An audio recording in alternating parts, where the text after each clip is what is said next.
Uma empresa, para existir, ela vai possuir um nome, né? Mais tecnicamente, um nome empresarial. Assim como o nome da pessoa física, né? Assim como o nosso nome, o nome empresarial também serve para a identificação de uma empresa. Então, a empresa ela precisa ser reconhecida ali, né? No mundo em que ela atua, para os seus clientes, para seus fornecedores.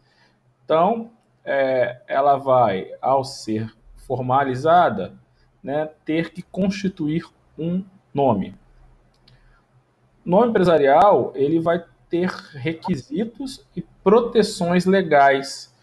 Então, o nome empresarial ele recebe, né, do ordenamento jurídico proteções, né, no sentido de que você não vai ter o mesmo nome, por exemplo, né?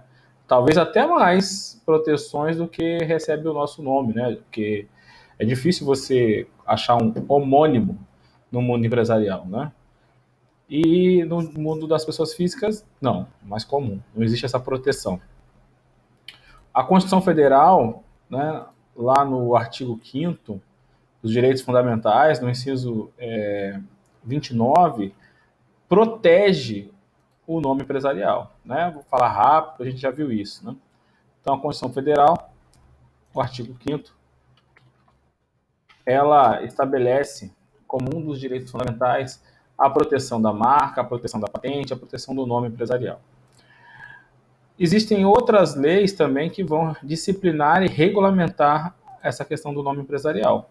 Existe uma lei que a gente comentou na aula passada, que é a Lei 8934, que trata do registro público de empresas mercantis, que também regulamenta o nome empresarial. Essa lei vai dizer que o nome empresarial segue dois princípios. O nome empresarial segue o princípio da novidade e segue o princípio da veracidade. Significa dizer que o nome empresarial, uma vez criado, ele tem que ser novo no ordenamento jurídico. Ele precisa, né, ser novo, não pode ser um nome já em uso.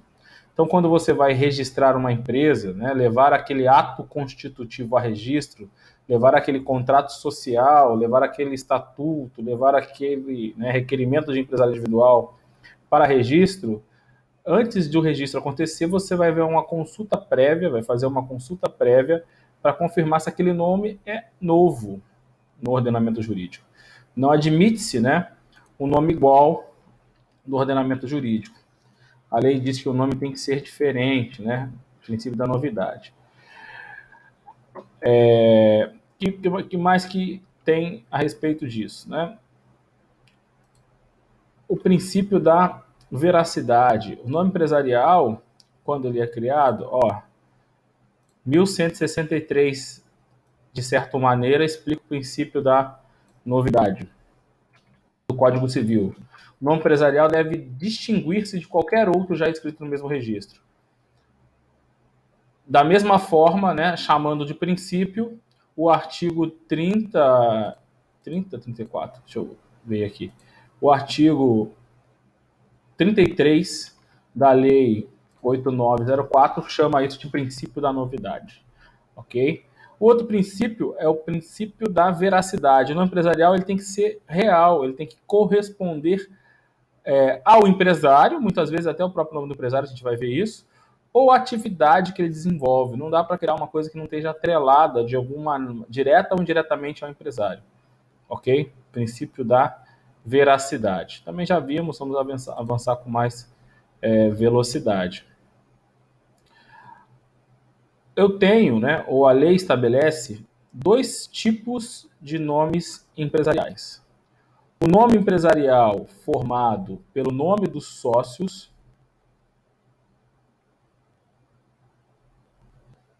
O nome empresarial formado pelo nome dos sócios. Ana Luísa, você estava com seu microfone aberto aí.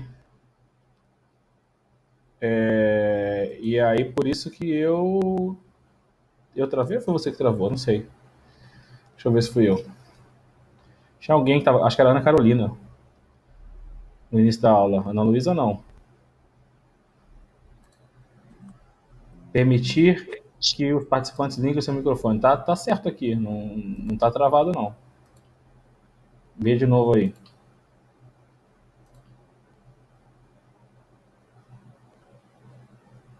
Tá tudo funcionando. Você quer perguntar?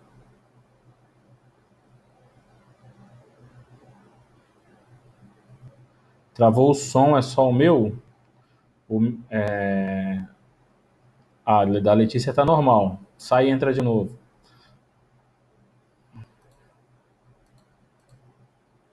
Para ver se melhora.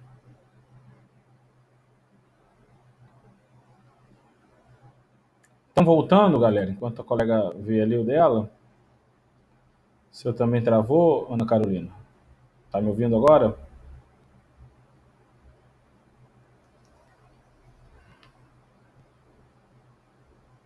Perfeito. Faz o mesmo, Ana. Se eu for chamar de espécies, eu tenho duas espécies. Eu tenho a espécie firma e eu tenho a espécie denominação. Então, o nome empresarial será, né, chamado, né, será considerado, é do tipo firma, quando o nome empresarial é composto pelo nome do empresário, se for um empresário individual, ou do sócio, né, do sócio se for uma sociedade, ok? Então, o nome empresarial formado pela firma é aquele que se baseia no nome civil do empresário ou dos sócios de uma sociedade, tá? Então, Alex Medina,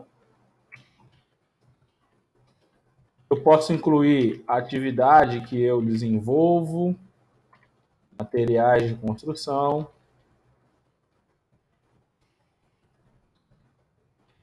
Eu posso abreviar parte do nome.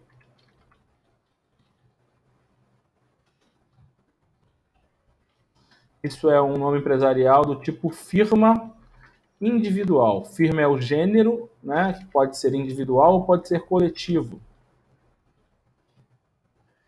Grife de roupas se encaixa nesse processo, nesse nome? Sim, né? Alex Medina é grife de roupas. Sei lá, Beatriz Leal, grife de roupas. Ou Leal, grife de roupas, não importa, é atividade, né? Ou você está falando de grife de roupas referindo-se ao nome de uma grife, né? Eu entendi, você disse grife de novo como uma atividade, ok? Não entendi bem a sua dúvida, vamos lá. Como atividade, sim. Então vai ter um nome e grife de roupas no final como atividade.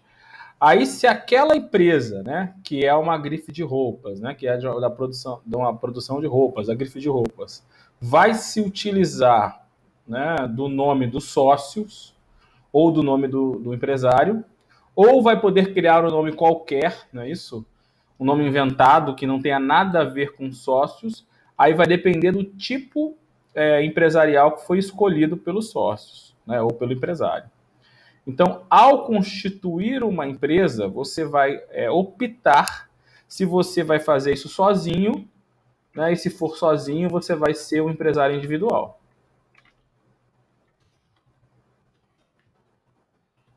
Quem tem um MEI aí, né? O MEI é uma espécie de empresário individual.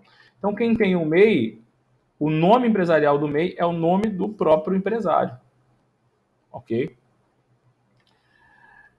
Sozinho, você também pode formar hoje uma EIRELI,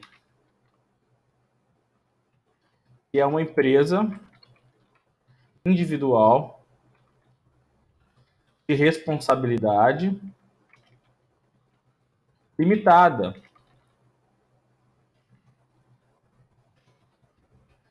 A lei diz que a EIRELI pode usar tanto firma quanto denominação.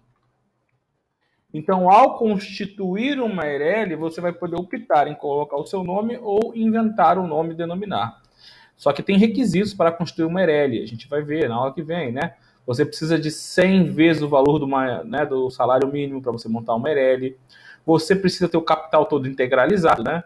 Então, tem alguns requisitos para você constituir uma EIRELI. Mas em relação ao nome, você pode optar, porque a EIRELI pode usar um ou outro acrescido da expressão EIRELI. Se você for montar uma sociedade, dependendo do tipo de sociedade, você vai usar uma firma, nesse caso uma firma coletiva, também chamada de razão social, ou vai poder se usar de uma denominação. A sociedade de advogados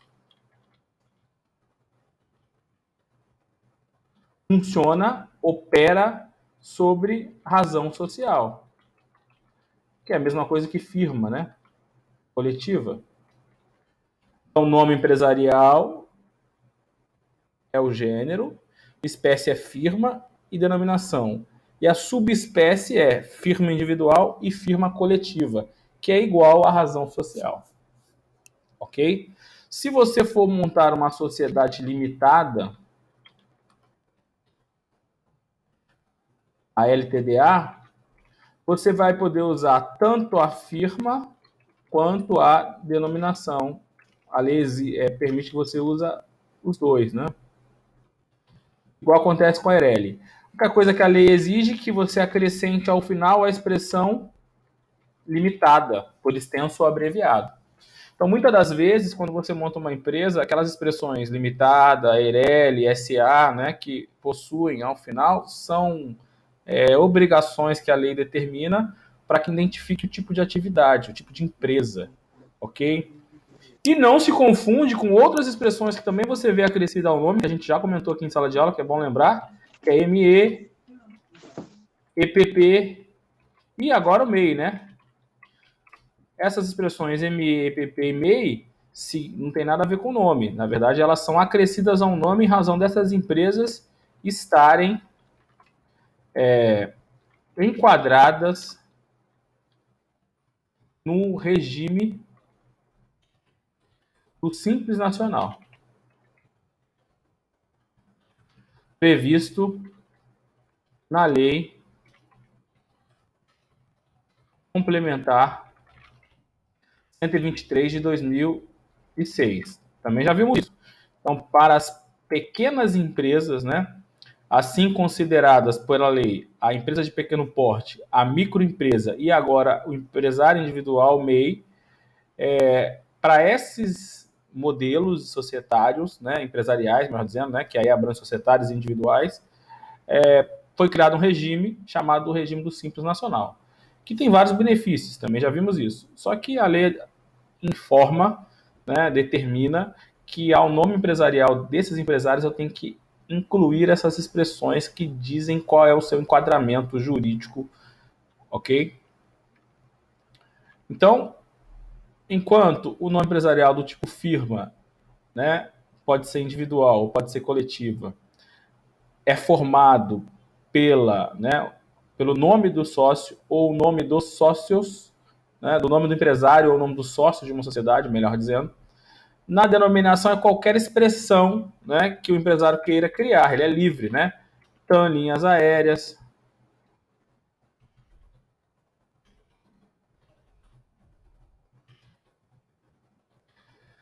Vale do Rio Doce, agora é só Vale, né? Atualmente, Vale SA, é uma sociedade anônima. Mas antigamente era Companhia Vale do Rio Doce.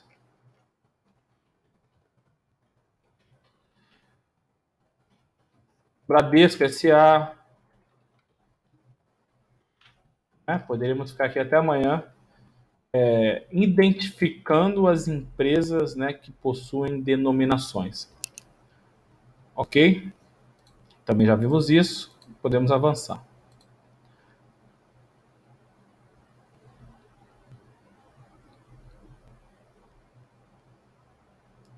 O nome empresarial não se confunde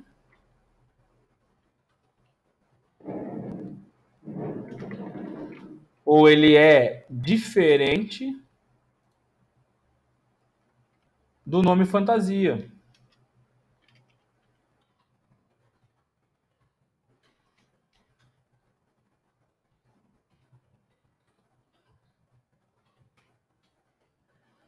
O que é o nome fantasia? É uma expressão que o empresário pode colocar no seu estabelecimento, né, para identificar aquele local.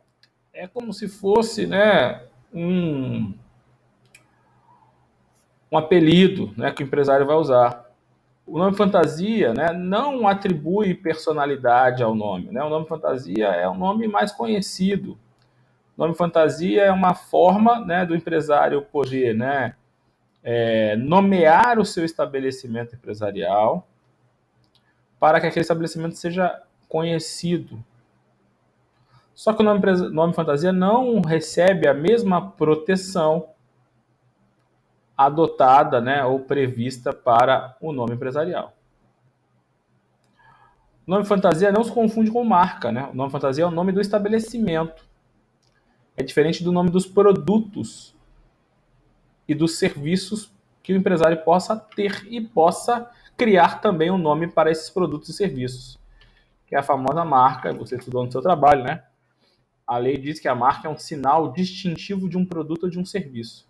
Então a empresa vai criar um sinal, pode ser uma frase, pode ser uma expressão, pode ser um símbolo, um H igual ao da Honda, um I igual ao do Itaú.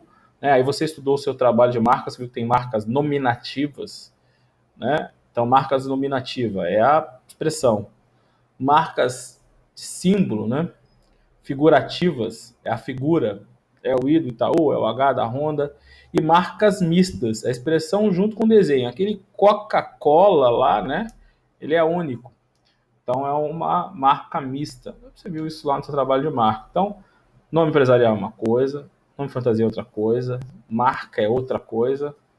Não pode confundir, ok? São coisas diferentes. O nome empresarial, ele pertence ao patrimônio do empresário. Né? É fácil você imaginar que algumas empresas constroem o seu valor em razão do seu nome. Então você vai no supermercado Guanabara porque você, sei lá, né, se atribui aquele nome a alguma coisa. Qualidade, preço baixo, sei lá o quê, né? Você compra, né,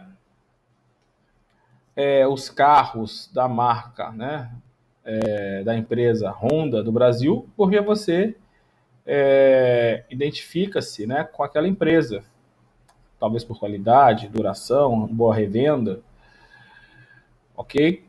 Então você, a marca, né, a empresa, perdão, constrói ao longo do tempo um nome empresarial forte e também marcas fortes, né? Só que esse nome empresarial ele não pode ser alienado. O nome empresarial ele está ligado à empresa. Então, ou você vende a empresa toda ou você não vende nada. O nome empresarial em si não pode ser alienado. Então imagine, empresa, né, supermercados Guanabara, né, casas de comestíveis Guanabara, uma coisa assim. Aquela expressão não pode ser vendida para outro usar. Ou muda, você pode mudar, mas ou para vender você não pode alienar. A lei veda expressamente. Cuidado, isso tem valor, a empresa pode até ser comprada em grande parte em razão desse nome empresarial que é importante. Muitas vezes a empresa é comprada, recebe a empresa que compra, pega a carteira de clientes, né, aquela referência. Depois de um tempo, tira aquele nome empresarial, como, né, o Santander fez com Banespa, né, Banerj aqui, não, que vem comprou o Banerj foi o Itaú, né, acho que foi em São Paulo que fez isso. Sei lá, o Itaú comprou o Unibanco, depois no primeiro momento manteve, né, Itaú Unibanco, acho que agora é só Itaú, não tenho certeza. Então, nessas aquisições, você não compra o nome, você compra a empresa toda. E aí a empresa opta em manter o nome existente ou extingui-lo, né, adotar o nome. E aí tem operações de fusão, aquisição, entre outras coisas, tá? Apesar do nome empresarial ter valor, ele não pode ser alienado de forma individual. É isso que eu quero que você perceba. Diferente do que você pode fazer com uma marca, né? A marca você pode aliená-la, cedê-la gratuitamente ou onerosamente. Pode fazer um contrato de franquia, né? Que é um contrato múltiplo, né? Um contrato complexo em que uma empresa fornece para outra, né, não só a marca que ela possui, mas também, né, a sua tecnologia, os meios de produção, né, fornece os produtos. Então você faz um contrato de franquia, sei lá, né, o que está na moda agora para fazer um contrato de franquia? Me fala aí.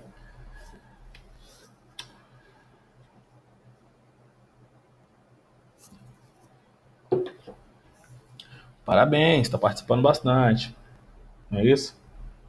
Vou colocar aqueles memezinhos aqui para você, dos alunos participando das aulas online. Os exemplos são sempre os mesmos, vou falar do McDonald's. Do McDonald's. E aí você vai criar uma empresa, se é que já não tem, né? Júlia Arantes Comércio de Alimentos Limitada, Eireli, que vai celebrar um contrato com a empresa detentora da marca McDonald's, que chama-se Arcos Dourados Limitada. Esse contrato é de franquia. Então, essa empresa fornece para Júlia, né, o direito de usar a marca McDonald's, o direito de usar, né, o processo produtivo criado por eles, o direito de, né, participar das propagandas, o direito de tudo, né, apoio, suporte, fornece os alimentos. Obviamente vai pagar por isso, obviamente vai pagar uma taxa inicial, né, uma taxa de franquia que a gente chama, obviamente vai pagar um royalties, que é um percentual das vendas, né, para a empresa franqueadora, né, óbvio, mas é mais uma forma do negócio, né, ser mais seguro, porque você já adota um sistema, uma marca forte no mercado, ok?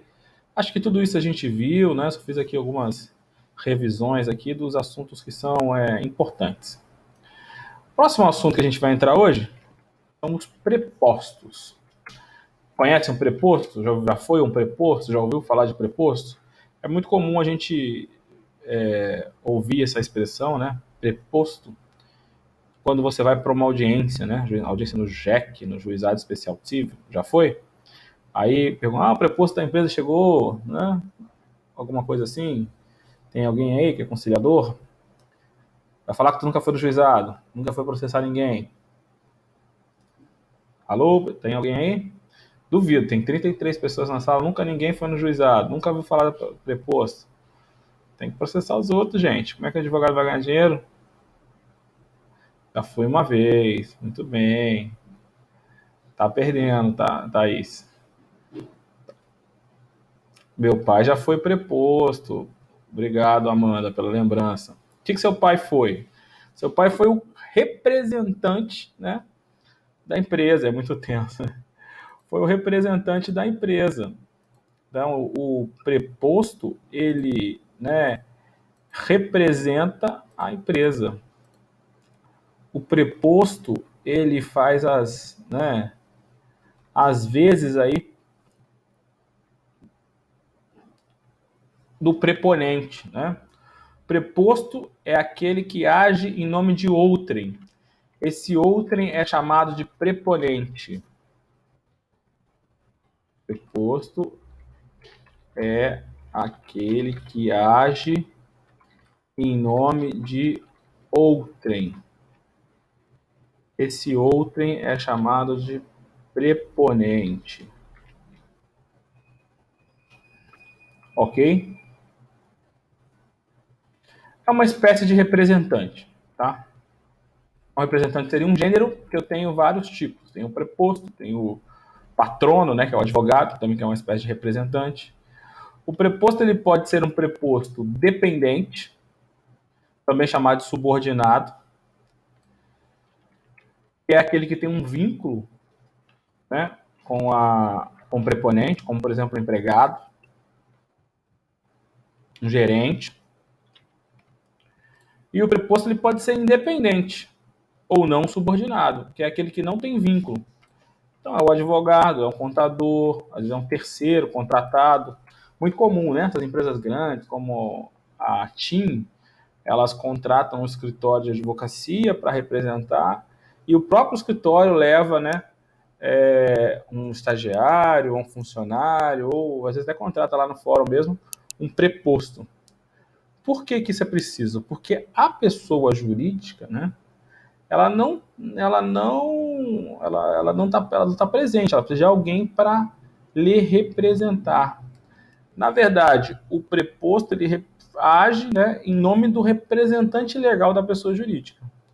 Existe uma teoria que a gente estuda, que é a teoria da apresentação. A pessoa jurídica é uma ficção jurídica, né? Diferente da gente, que é a pessoa física, que exprimimos as nossas vontades, A pessoa jurídica, para ela exprimir a sua vontade, ela precisa de alguém que o faça. E quem vai fazer isso são os seus, né, representantes legais. A gente diz que o representante legal, ele age, né, apresentando a vontade da pessoa jurídica. Então é a chamada teoria da apresentação. É diferente do representante, que está fazendo às vezes do representante legal. Então eu tenho uma pessoa jurídica que tem um diretor, lá o diretor da TIM, que é o seu representante legal, né, que é aquele que representa, né, ou apresenta, por essa teoria, a empresa, que não pode estar na audiência, ele não tem como ele estar em todas as audiências da TIM, né, possível, dezenas, centenas de audiências por dia. Aí ele nomeia prepostos, pessoas para agir em seu nome, ok? A lei coloca algumas regras, né, em relação a essa questão da representação, ou a questão da preposição. É isso que a gente vai ver agora, né? Regra geral, o preposto não pode, sem autorização escrita, fazer-se substituir no desempenho, né, da sua preposição. Ou seja, o pai aí da Amanda foi nomeada. Ele pode, né, mandar outro em seu lugar? A princípio não, né? Salvo autorização expressa. Já viu quando você viu uma procuração, né, ou uma carta de preposto que tem lá os poderes? E aí tem que estar nos poderes a possibilidade de subestabelecer. Né? Subestabelecer é nomear alguém em seu lugar. Né? Já viu falar de subestabelecimento? Então, quando você nomeia um preposto, ou quando você nomeia um advogado, né, que é uma espécie também de representante, você, né, só que o advogado tem uma representação jurídica, né? A gente diz que o advogado ele tem os poderes da cláusula adjudícia. Significa dizer que ele representa, né, as partes judicialmente. Isso porque as partes, em regra, não podem atuar diretamente no juízo, né, na justiça, sozinho. O procedimento judicial é um procedimento técnico, tem prazo, né, tem forma. Então você tem que saber como fazer. Não dá para você querer se defender fora do prazo legal. Não dá para você entrar com recurso errado, né? Você pode inclusive perder o seu direito. Então a lei exige que a pessoa que atue perante a justiça tenha um conhecimento mínimo, né, básico. Então, para ter o chamado ius postulantes, né, o que significa direito de peticionar, você precisa ser, né, habilitado. O advogado é habilitado, né? Juiz habilitado, promotor é habilitado. As pessoas elas não possuem esse direito. Elas precisam, né, de um advogado, de um patrono, de um representante legal, de alguém que possa fazer isso. Tá? Tem exceções. O próprio juizado especial civil, né, o JEC que eu comentei, em causas de até 20 salários mínimos, é dispensável a obrigatoriedade do advogado. Para impetrar um HC, você deve ter ouvido falar, né, o habeas corpus, também é dispensável, né, a necessidade de um advogado. Para atuar no direito do trabalho, né, também dificilmente isso vai acontecer, mas na teoria é possível. Também o jus postulante é liberado, né, tem exceções do direito do trabalho, tem algumas exceções na lei, mas regra geral, a atuação judicial depende de autorização, né, depende de nomeação e depende de capacidade, no caso do advogado. E pode o advogado ou um preposto, lá, alguém nomeado pela TIM para poder comparecer à audiência, transferir esse poder para outra?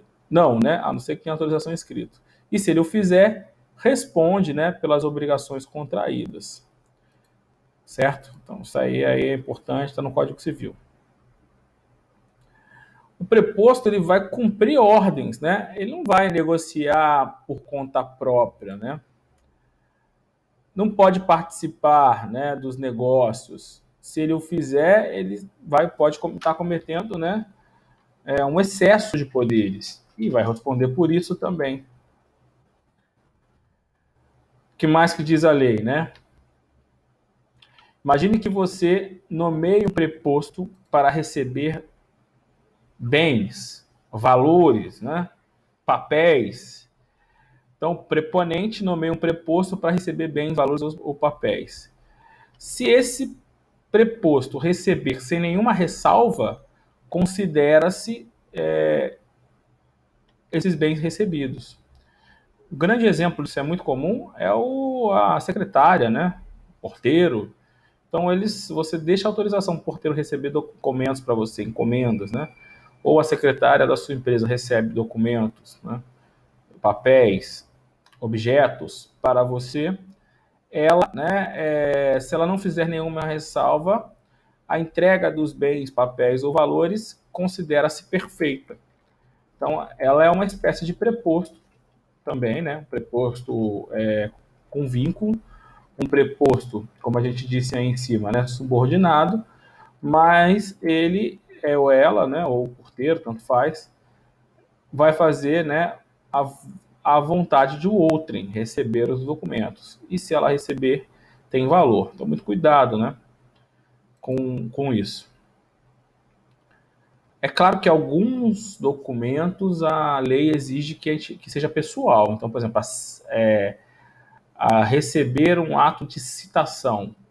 Para quem não sabe, citação é o ato jurídico processual que intima alguém da existência de um processo. A intimação tem que ser pessoal. Então, a não ser que você deixe poderes expressos, né, não pode haver citação na figura da empregada. Cuidado que a pessoa jurídica, a lei estabelece que qualquer, né, não tendo cláusula legal contratual em contrário, qualquer empregado pode receber. E cuidado que quem mora no porteiro, né, o Código Civil estabelece que o porteiro tem poderes para receber citação, né, por AR, por correio, de quem mora em prédio. Então tem sempre o detalhe. Mas estamos tratando aqui das regras gerais. Além do preposto comum, né, do preposto nomeado lá para fazer a audiência da TIM, do preposto porteiro, do preposto recepcionista, existe um preposto especial pela lei, né, que ele tem poderes pela sua função desempenhada, que é o gerente. Quem é o gerente? O gerente é aquele que toma conta de uma empresa, né, de uma sede, ou de uma filial, ou de uma sucursal, né? Mesma coisa que filial. Então, existe um preposto especial, com mais poderes, inclusive, previsto na lei, que é o chamado preposto gerente. Tá? O preposto gerente, ele é um funcionário com funções de chefia. Ele é encarregado de organizar os trabalhos da empresa. Como se fosse o dono, né? Se o dono não tiver. É o funcionário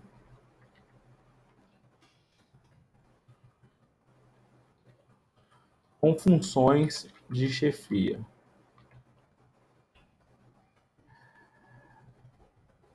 Aqui, a lei diz que o gerente é autorizado a praticar qualquer ato, né, todos os atos necessários ao exercício de sua função. Então, o gerente ele pode fazer o que quiser, ele pode receber, ele pode contratar, ele pode demitir. A sua função, né, de gerente já lhe dá esse poder de praticar todos os atos, exceto quando a lei exigir, como eu disse. Então, se a lei exige, né, que para vender um imóvel tem que ser um sócio ou um preposto, inclusive o gerente, com poderes especiais, então o gerente não vai poder fazer isso, tá? Muito cuidado. Então, 1173 fala isso, né? O gerente pode praticar todos os atos, né, para o exercício da sua função, exceto quando a lei exigir. Muito cuidado, quando a gente fala do gerente, a gente tem o gerente preposto que pode praticar atos, né, funcionais aqui com poderes que a lei estabelece, né, a lei presume que a função já lhe dá poderes. E eu tenho um outro preposto que a gente comenta muito, né, outro gerente que a gente comenta muito, que é o gerente do artigo 62 da CLT, comum no direito do trabalho. Quando você vai lá para a CLT, os empregados, eles, em regra, né, a empresa com mais de 10 empregados,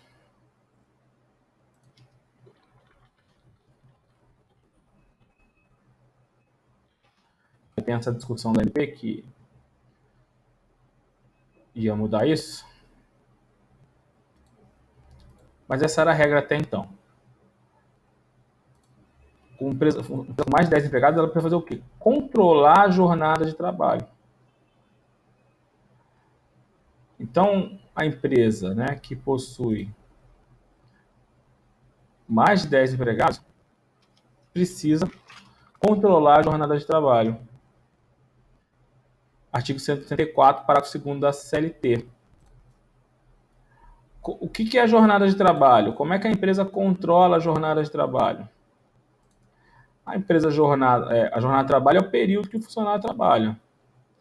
E o controle da jornada de trabalho é feito com os controles manuais, né, eletrônicos, biométricos. É o famoso cartão de ponto.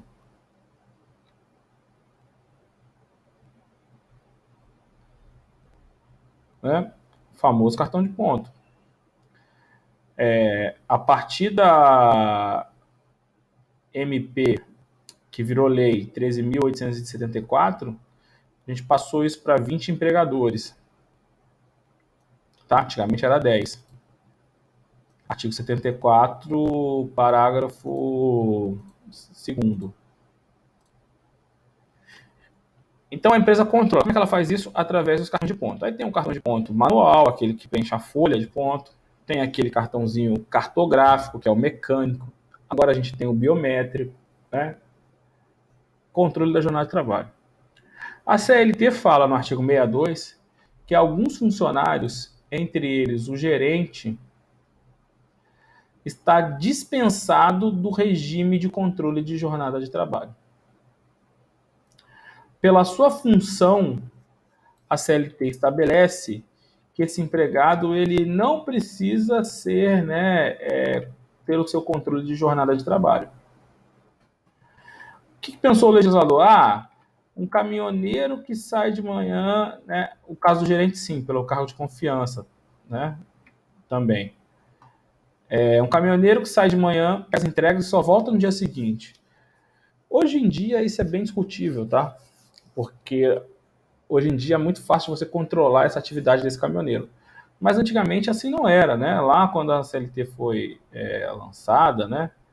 Ou pelo menos em 94, dependendo do ano aí, para trás, é incompatível, né? Esse funcionário externo, você ter controle de jornada de trabalho. Porque o cara saía de manhã com 10 entregas para fazer, podia acabar 1h da tarde, podia acabar 2h da tarde, podia acabar 8 da noite. Era muito variável, muito compatível você controlar isso. Porque esse funcionário ficava fora, né? Antigamente não tinha celular, né? Como a gente tem hoje. Não tinha GPS, não tinha tacógrafo. Hoje em dia a empresa consegue até bloquear o caminhão, se ela quiser, né? Ao estar fazendo entrega. O vendedor de externo, ele tem que estar fazendo, né, os pedidos na rua e a empresa sabe online esses pedidos. Então, hoje em dia, isso é bem mais discutível. Mas, na origem, esse empregado que a sua atividade, por exemplo, o vendedor externo, caminhoneiro, né, era incompatível com o controle da jornada, você não precisava bater ponto, não precisava registrar. É aí que entra a figura do gerente, tá? Então a gente tem o gerente, que é a figura que nos importa nesse momento, né? E a gente tem uma terceira figura que eu vou comentar, porque é importante para fins de prova, porque foi recentemente incluída, que é os empregados de teletrabalho, né? Que trabalham em casa. Eles também não têm regime de controle de jornada. Ou seja, né, a empresa não precisa controlar a hora que ele começou a trabalhar, a hora que ele parou, nada disso, vai controlar a sua produção. Então existe um gerente, lá na CLT, artigo 62, inciso 2, que esse gerente é para fins de controle de jornada de trabalho. Esse gerente é o gerente que vai, né, segundo a CLT, ter uma função diferenciada, aí, muito bem lembrada pela Karina, a função de confiança, uma função de gestão, né, uma função de substituição, né, do dono, então vai contratar, vai demitir. E esse gerente, ele tem que ganhar, para não ter o regime do sistema do controle de jornada de trabalho, um adicional de gerência, né? Um adicional de confiança, por isso os cargos de confiança, muito bem lembrado aí, de 40%. É como se o legislador falasse assim, esse cara ele vai ser o primeiro a chegar, então se a loja abre 8 horas, ele vai, né, por ser o gerente, ele vai ter que chegar 15 para as 8. Ele é o último a sair, se a loja fecha 18, ele vai sair 18 e 15. Então é presumível que dentro da sua função ele vai trabalhar um pouco mais. Então já vou pagar um a mais, né, pela sua gerência, pelo seu tempo à disposição, pelo cargo de confiança, e além das atribuições de responsabilidade. Então, esse gerente aqui está preocupado só com a questão do controle de jornada de trabalho. Isso é um dos assuntos mais discutíveis, né, nos processos trabalhistas por aí. Por quê? Porque muitas pessoas são gerentes no nome, mas não são gerentes de fato. Gerente de fato é aquele que contrata, que demite. Então, uma audiência de instrução trabalhista em que um reclamante, né, um empregado, está requerendo, né, hora extra e ele tinha lá na sua carteira de trabalho registrado como gerente, a primeira coisa que você tem que conseguir provar para o juiz é que ele, apesar de estar no papel como gerente, ele não era gerente de fato, ele não contratava, ele não demitia. Aí você pergunta para as testemunhas quantos empregados ele tinha, né? Porque já viu gerente sem subordinado? Né? Quantos empregados ele tinha, ele subordinado? Se tivesse que mandar alguém embora, ele podia mandar embora, né? Ou tinha que pedir autorização da diretoria. Uma coisa é se programar, né? Uma diretoria, uma empresa séria que se programa, se manda embora até tal dia do mês, por causa de folha de pagamento, isso é outra coisa, né? Outra coisa é um caso raro, uma exceção. Contratar, demitir, né? Justificar uma falta, essa pessoa tinha esses poderes, né? Se não tinha esses poderes, não era gerente de fato. E além disso, ele tinha que ganhar um adicional de gerência. Então, se não tiver poderes de fato e nem tiver o adicional de 40% no mínimo, então se o funcionário subordinado a ele, né, imagina lá o atendente, e ele é o gerente dos atendentes, né, ele é o chefe da expedição, né, o outro funcionário ganhar 40% a menos que ele, né, senão isso não acontecer, ele não vai ser, né, um gerente para fins da CLT. Tá? É só bom te lembrar desse gerente aqui, também é importante, também se fala muito em prova, né, no caso concreto, na justiça. E tem o gerente lá para fins de representação, né, ou para fins de preposição, que a gente está estudando no Código Civil. Tá? Ambos são importantes, ambos têm suas funções. Então, o gerente que a gente está comentando agora é o gerente para fins de preposição. É o gerente que representa o empresário, é o gerente que pode fazer tudo, né, em razão do seu ato, né, da sua função, exceto quando a lei exigir de forma diferente. Ok? Essa função de gerente, né, deve ser registrada ou arquivada perante a junta comercial, para que sirva, né, de prova. Então, como é que você vai provar que aquela pessoa era ou não era gerente? Então, você registra, né, arquiva perante a junta comercial a procuração desse gerente, né, ou eventuais limitações. Então, ele é meu gerente, mas ele não vai poder comprar em nome da empresa. Como é que eu faço para que isso fique registrado e se ele comprar ou se alguém vender, eu não responda, né, enquanto empresário? Eu arquivo essa procuração com as limitações de poderes lá no Registro Público de Empresas Mercantis. Porque se isso não ficar registrado em algum lugar e alguém for lá e vender para ele e ele não for pago, né, essa venda é perfeita, né, eficaz, porque ele tinha poderes para isso. Se eu não quiser que essa pessoa tenha poderes, eu preciso formalizar isso. Como é que eu formalizo isso? Eu outorgo uma procuração com poderes limitados, porque se não tiver, ele tem poderes, né, liberados, né, dentro da sua função, e arquiva essa procuração, né, a verbo, lá no registro da empresa, perante o registro público de empresas mercantis, né, que é lá na junta que a gente conhece. Tá bom? Isso é importante para formalizar essa questão da gerência. Tá? Existe um outro tipo de gerente, também bastante importante para a gente, gerente não, perdão, de preposto, desculpa, outro tipo de preposto, aí alguns aí vão se identificar, que é o preposto contador, né? É uma espécie de preposto, um preposto especial, vamos dizer assim, é o contador. Quem que é o contador, também chamado de contabilista, né? É o especialista em contabilidade, é aquele que vai, né, escriturar os livros empresariais, é o técnico contábil ou bacharel contador, é aquele que vai auxiliar o empresário no exercício da atividade empresarial, especialmente na escrituração contábil. Em grandes escritórios, é um funcionário, né, que trabalha para a empresa, né, registrado, carteira assinada, para pequenas empresas, aliás, e para grandes empresas, aliás, para pequenas empresas, né, é um terceirizado, lá é o contador prestador de serviço. Fato é que o contador, né, é um preposto que lança, né, nos livros, nas fichas, né, da empresa os dados. E ele tem poderes para isso. O fato dele ser o contador da empresa presume-se que ele é um preposto para essa função. Qual é a função? Escriturar os livros. Quando você escritura os livros, você está dizendo que a empresa teve um lucro ou teve um prejuízo. E isso vai ter efeitos, né? Isso vai ter consequências. Isso vai gerar obrigações para o empresário, né? Obrigações de pagar um tributo, por exemplo. Existe uma lei que regulamenta a profissão, né, de contabilidade, que é um decreto. Deixa eu abrir aqui. Decreto 9295 de 46, que cria o Conselho Federal de Contabilidade, define as suas atribuições e define a questão do contador, né? Então, essa lei vai criar o Conselho Federal de Contabilidade e regionais de contabilidade, que tem como função, né, a fiscalização do exercício da profissão contábil, assim entendidos profissionais habilitados como contadores, técnicos e contabilidades, certo? Tem aí sua sede no Distrito Federal ou, né, dos conselhos regionais. O Conselho Federal, aí tem, né, depois você dá uma olhada na lei lá, vou ver o que é mais importante aqui para a gente. Quais são as atribuições do Conselho de Contabilidade?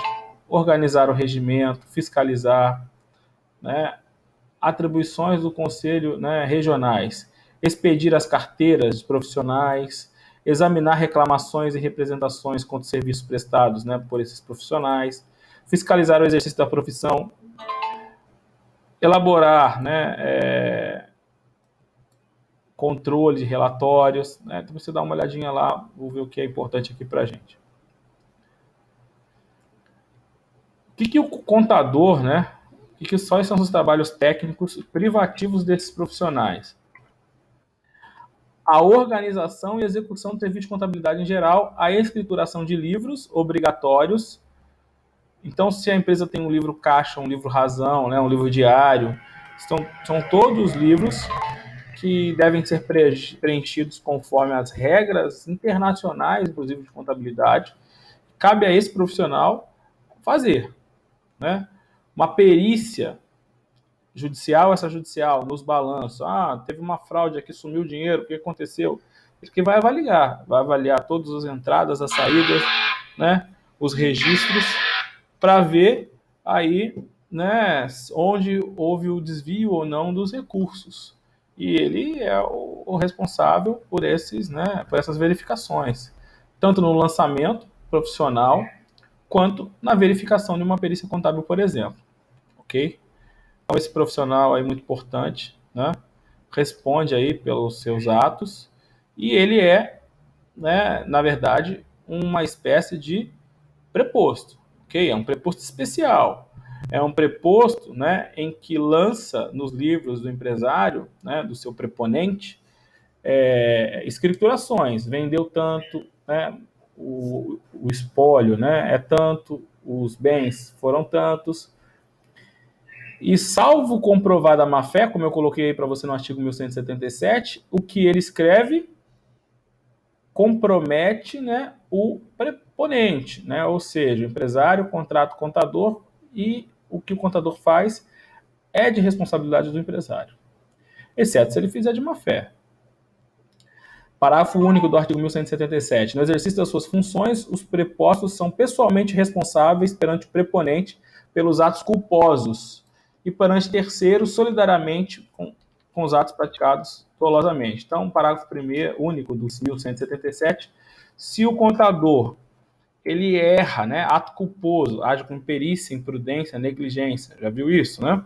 Então, imperícia, não colocou a técnica correta, né, esqueceu de observar uma nova norma que mudou a forma de apuração do tributo, foi imperito, ele responde por isso, que ele errou, né, perante o seu preponente, perante o empresário que o contratou, ok? E perante terceiros, né, imagine se esse erro vai causar um problema, né, um prejuízo a terceiros. Então, você apurou errado, né, um lucro e esse lucro deixou de ser pago aos funcionários. Então, tanto o empresário como você, contador, responde, né, solidariamente por esses atos. Né? Isso se forem dolosos, se você apurou, né, com a vontade de enganar o terceiro. Ok? Que mais? Os preponentes, né, são responsáveis pelos atos de qualquer preposto praticado nos seus estabelecimentos e relativos à atividade da empresa, ainda que não autorizado por escrito. Então, o contador, pelo fato de ser o contador, né, o empresário preponente responde por esses atos, independente de autorização escrita. Tá? É a sua função de dar esses poderes e responsabilidade de preposto. Quando os atos forem praticados fora do estabelecimento, somente obrigarão o preponente, a empresa, nos limites dos poderes conferidos por escrito. Então, por isso que quando você contrata o contador de fora, né, você precisa fazer uma procuração para ele, porque precisa, né, de ter poderes escritos. Agora, aquele contador empregado não precisa. Essa é a diferença. Ok? Avançando aqui a questão, né, do contador e da sua responsabilidade, a gente ainda tem outros, né, prepostos, eventualmente, que a empresa pode ter, como, por exemplo, um leiloeiro, né? Leiloeiro é aquele que vende mercadorias buscando o melhor preço, né? Então faz o famoso leilão. O tradutor público, né? São poucos utilizados, mas são prepostos. Tradutor público.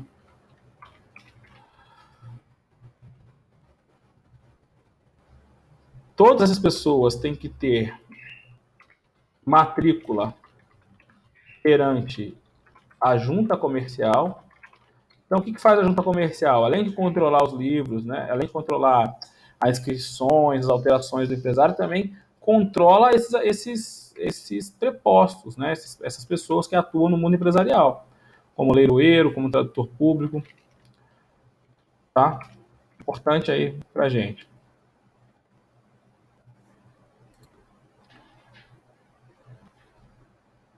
O que mais que eu tenho que falar para você hoje? Escrituração contábil. Então, próximo assunto. Escrituração contábil ou contabilidade empresarial. O que é isso, né? É uma obrigação que a empresa tem. Quando você monta uma empresa, tá fudido, né? Tem um monte de obrigação. Tem que escrever os atos constitutivos, tem que pagar os impostos, né? Tem que cumprir obrigações tributárias, trabalhistas e obrigações empresariais. Uma dessas obrigações empresariais é a sua escrituração contábil. Por mais que você tenha um preposto contador para te ajudar a fazer isso, mas a responsabilidade é sua. Lembre disso. Então, a escrituração, né, significa fazer a contabilidade, né, o registro das movimentações patrimoniais e financeiras da empresa. Ok?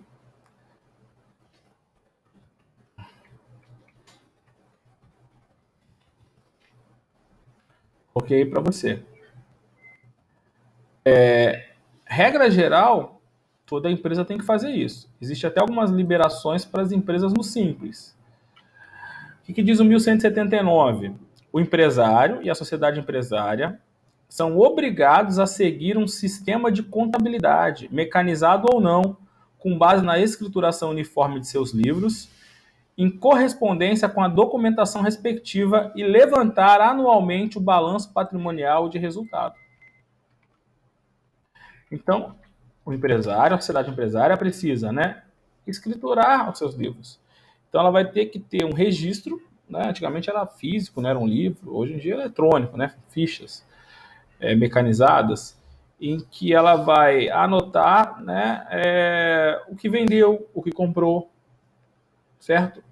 Por exemplo, que ela vai anotar as duplicatas que foram emitidas. Para quê? Para que ela possa, que também é sua obrigação, fazer um levantamento anual de balanço patrimonial e de resultado econômico. Eu tinha um patrimônio de 100 milhões, agora meu patrimônio está 120 ou está 90, né? Qual foi a evolução do meu patrimônio? Meu patrimônio era isso, isso, isso, agora é isso, isso, isso e aquilo. Qual foi o resultado econômico alcançado? A empresa teve lucro ou teve prejuízo? Então, são obrigações, né, de escrituração que o empresário tem que fazer, tem que ter, né? Tem que levantar. E vai fazer isso, né, obviamente, com auxílio da contabilidade. O pequeno empresário, né, tem um tratamento simplificado, como a gente já viu, né? Por exemplo, né, o artigo 1179 ainda, né, no parágrafo 2º, dispensa o pequeno empresário dessa escrituração. Então, talvez não seja tão comum para você, porque aquele empresário que está mais próximo da gente, que é o nosso vizinho, que é o nosso familiar, ou a gente mesmo, está dispensado dessa escrituração, da maioria dessas escriturações.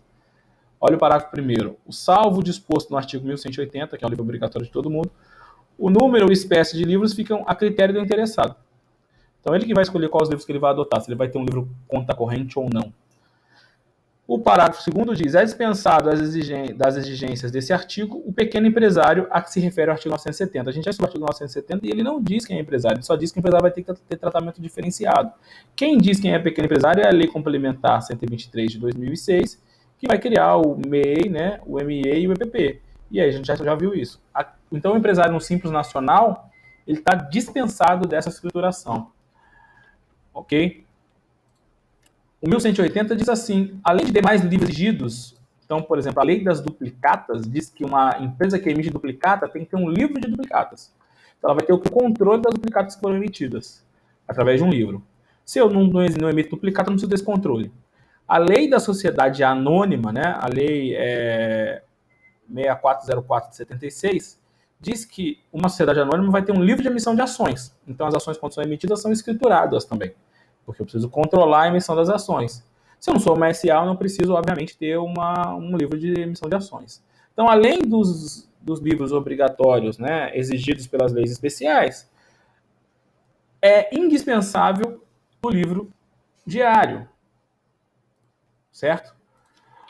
O livro diário é uma espécie de livro de contabilidade. Tem algum contador aí na sala? O que é o livro diário? É o livro que vai dizer a movimentação diária da empresa.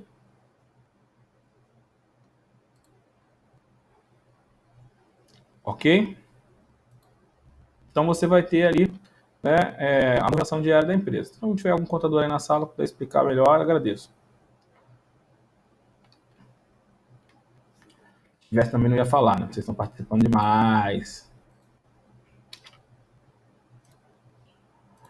Voltando aqui para nossa, né, obrigações, né, empresariais, escriturais.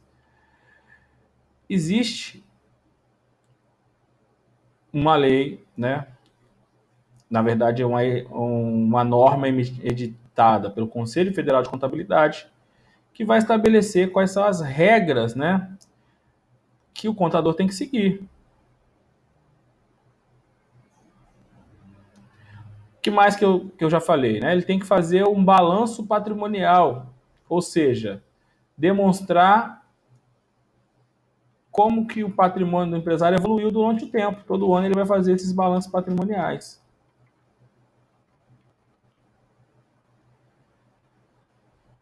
Segundo o artigo 1158 do Código Civil, o balanço patrimonial deve demonstrar a real situação da empresa de forma clara e precisa. Artigo 1188. O balanço patrimonial deve exprimir com fidelidade e clareza a situação real da empresa e atendida às peculiaridades desta, É uma informação aqui interessante e relevante para a gente.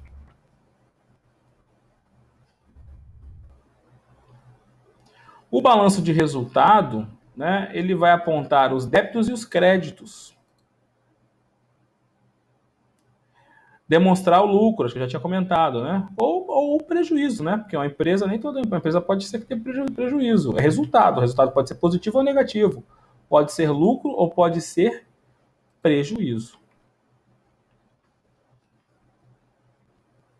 Também já falamos sobre isso.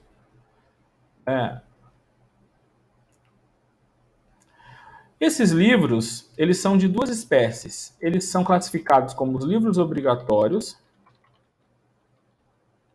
né, os livros contábeis, ou serão livros facultativos.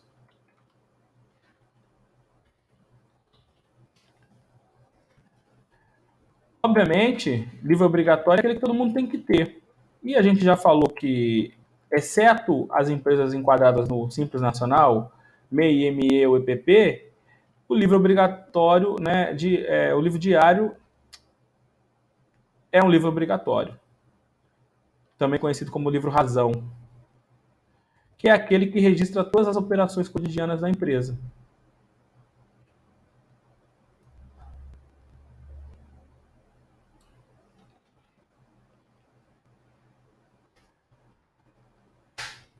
Coloquei aqui para você o conceito. Um livro, né, conta corrente, né, por exemplo, não é um livro obrigatório. A empresa pode usar ou não se quiser. Um livro de registros duplicatas vai ser um livro obrigatório para aquelas empresas que emitem duplicatas. Um livro de registro de ações vai ser um livro obrigatório para aquelas empresas que emitem ações. Então tem que ver cada caso, né, concreto para ver se o livro é obrigatório ou não. As cooperativas, né, possuem livros de matrículas, né, de associados, atas de assembleia. Esses são livros obrigatórios. Está na Lei 5764 de 71. Então, quando a Lei 5764 de 71 vai tratar das cooperativas, ela diz que as cooperativas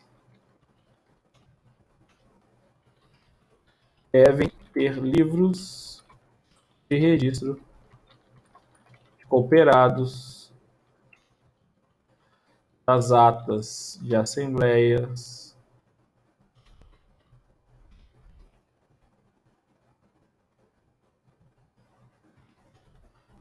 atas de conselho fiscal.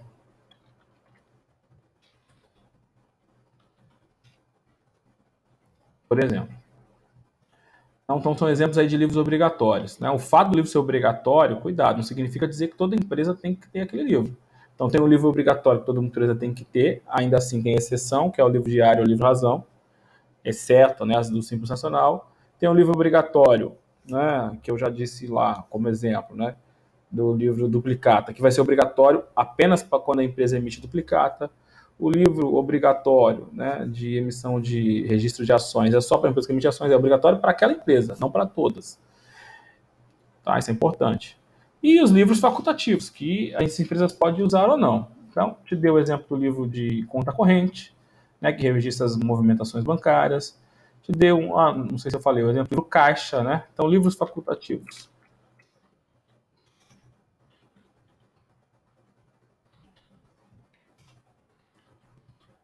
Livro, conta corrente.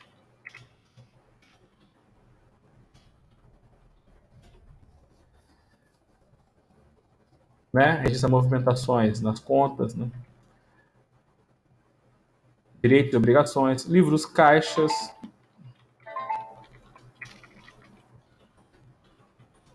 entrada e saída de dinheiro.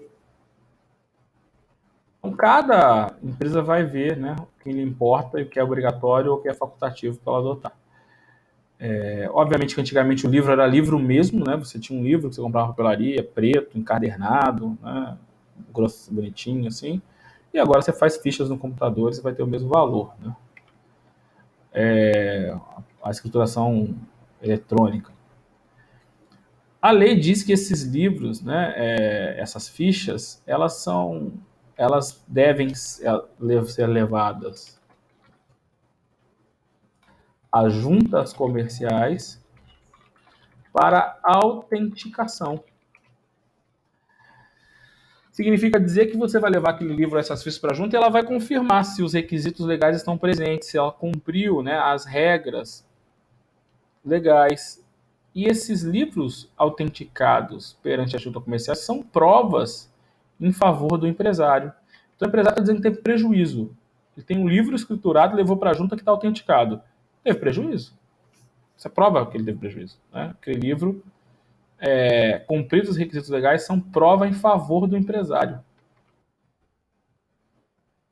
Então, o empresário não tem que, por exemplo, levar toda a documentação contábil lá para o juiz em um processo para provar que ele tem prejuízo. Ele leva o livro, já tem valor. Porque o livro representa, né, as notas fiscais e os movimentos, e que, se cumprir os requisitos legais devidamente autenticados, são prova em favor do empresário. Isso é importante. Claro que toda prova, né, tem uma presunção relativa. Significa dizer que ela pode ser provada em contrário. Né? Não existe prova absoluta, né? Prova absoluta no direito é muito difícil, né? Sei lá, exame de DNA, prova absoluta, 99% de chance, talvez. Tem gente que discute, né, os erros no exame de DNA, porque tem erros, os laboratórios erram. Já deve ter visto isso, tem muito filme que fala sobre isso, seriado americano aí, já viu os seriados americanos sobre isso, falando sobre isso? Tem um seriado Netflix, se eu vou lembrar o nome agora, que discute o sistema criminal americano. E um dos episódios fala sobre os erros. Muito bom, muito bom, muito bom. Os erros dos laboratórios criminais. Assistiu esse? Me fala aí. Americanos. Então você tinha lá, né, uma mulher que trabalhava no laboratório que errava, cara, na hora de confirmar se a droga era droga mesmo. Se a pessoa foi presa com açúcar ou se foi presa com droga realmente. Aí depois, no caso lá do seriado, ela, né, ficou provado que ela era viciada, ela trocava a droga por outras coisas. Muito bom, muito bom. Se eu pesquisar no Google aí, eu vou ver se eu acho aqui, daqui a pouco eu te falo. Muito bom. Discute, esse é um dos episódios, discute, né, o sistema americano de justiça. O outro episódio discute a falta de representação. Então, uma pessoa que não tem um advogado, né, que não faz o mínimo para o advogado para defender a pessoa, essa pessoa foi defendida, né, teve justiça, e aí tem um grupo, né, lá americano que acaba revendo, né, esses casos, né, para poder pedir anulação. Muito bom, muito bom. Tô procurando aqui enquanto eu falo com você, mas não estou achando. Se alguém lembrar aí, fala aí, seriado. Você vê a discussão da justiça, né, que é falha, inclusive nos Estados Unidos.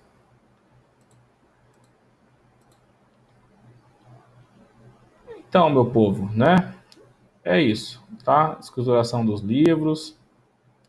Deixa eu ver se tem mais alguma coisa importante aqui no 1180 para falar para você.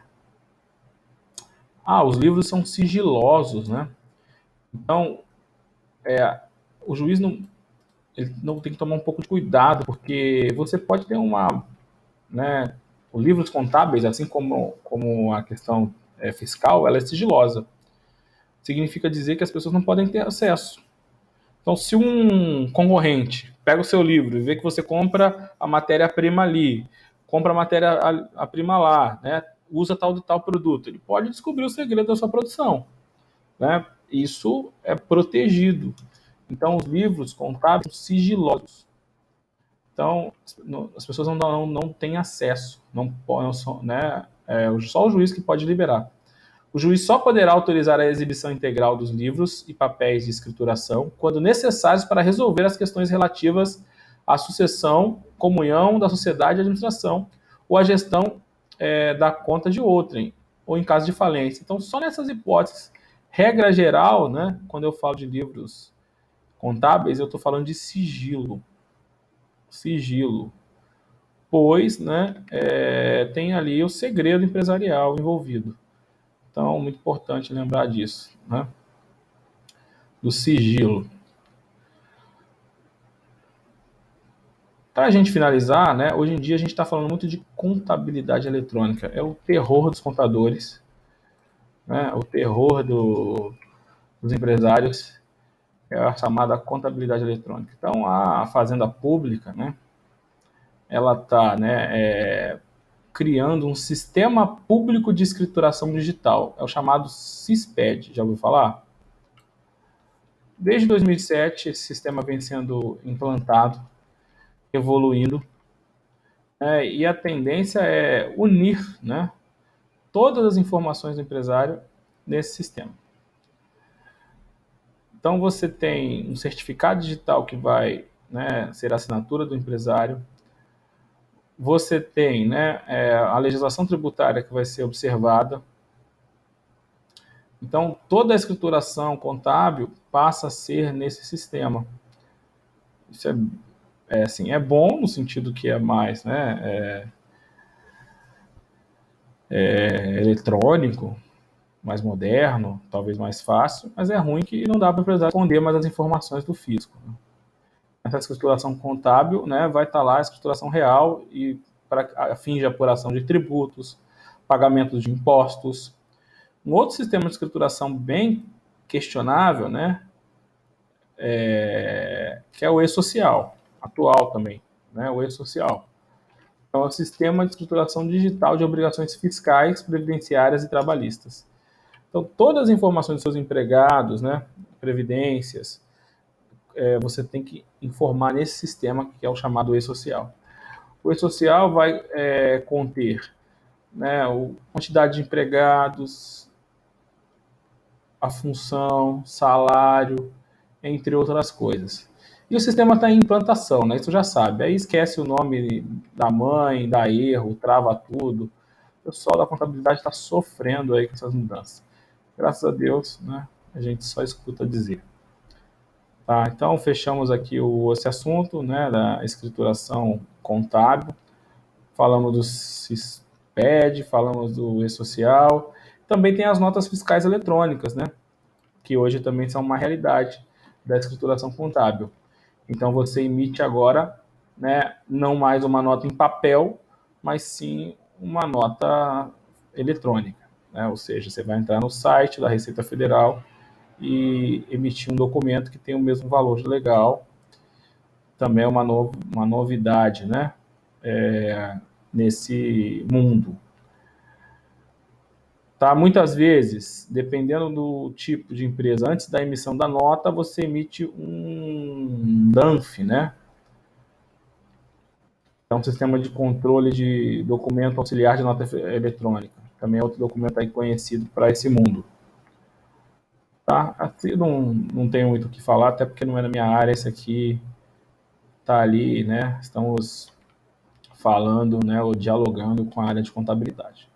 Tá bom, pessoal da contabilidade aí, não sei se tem alguém hoje na aula, pode até nos ajudar mais. Ok? Mas quem for empresário tem que aprender ou estar associado a alguém que saiba desses assuntos, um bom contador, né? Assim como um bom advogado, assim como um bom gerente de RH, né? E assim por diante. Alguma dúvida, pessoal? Essa matéria já está chegando ao fim, né? Na outra semana já é prova, temos só mais uma aula, estamos bem tranquilos, ok? Então, em razão disso,